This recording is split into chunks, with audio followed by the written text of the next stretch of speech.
What's up, everyone? Welcome back to another video, and this is basically a theory video again. To get started off, this theory is just going through Halloween 1 through 6. I was thinking, why do people never trust Loomis and treat it like Michael Myers isn't a big deal, like he's not a boogeyman or anything like that, or supernatural? What if the cult we learned about in Halloween 6 covered up anything about Michael Myers, like his past crimes from maybe, let's say, 2 through 5. Now, you might be saying, well, the town still knows about Michael Myers, though, and that he's the boogeyman, due to the kids at the beginning of Halloween 6 with the sign that they made in front of the Strode house. And yes, but maybe the cult wasn't able to cover it up as great as they would have hoped. There are people's kids and family members who were butchered by Michael Myers. They won't stay quiet. Hell, maybe some of them went crazy, kind of like what Laurie did in Halloween 2018 and the rest of the town did in Halloween Kills. Besides, I would say this cult, from what we've seen in Halloween 6, which I wish we would have gotten to explore more in future Halloween films, but that didn't really happen. Anyways, maybe they didn't have much control over the town and just had maybe very little influence in it. We've seen some familiar faces in the ending scene of the producer's cut of, like, the nurse and Mrs. Blankenship, but maybe who's to say that maybe Barry Sims, the radio host from the movie, wasn't a part of it. Maybe for his radio career, they basically want him to influence people about the existence of Michael Myers, or influenced him and made him basically get popular so that way he would influence people in the town.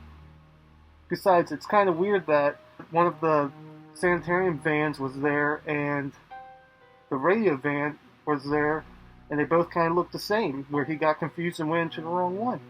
In fact, why was the van there to begin with? Why would Michael Myers need to kill him? Maybe the cult wanted him to go out. Just a theory. Plus, in Halloween 2, when they try to pull Dr. Loomis away from chasing after Michael Myers the rest of the night of 78. And, maybe Dr. Wynn just had a lot more influence in the town, too. It's just basically not really a big theory, probably, but I'm just saying, like, when it comes to the town and the people of the town, how some of them do believe in Michael Myers as being the boogeyman, and some of them don't.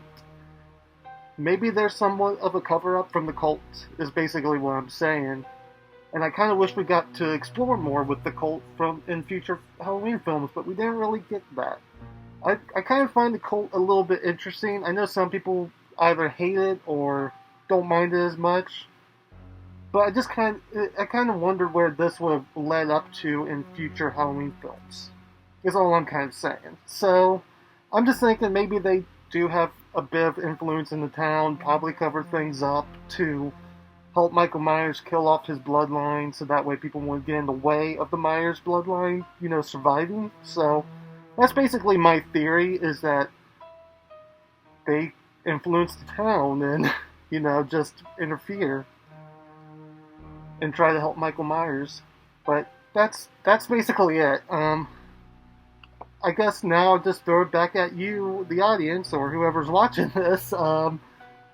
What's your opinion on what I just said? Do you agree, disagree, or, have any thoughts you would like to share from the movies as well about the cult maybe influencing, or, just to throw it out there to see what anyone has to say? Yeah, I'd love to hear your feedback or opinions on this matter. I guess that's it. See you in the next one.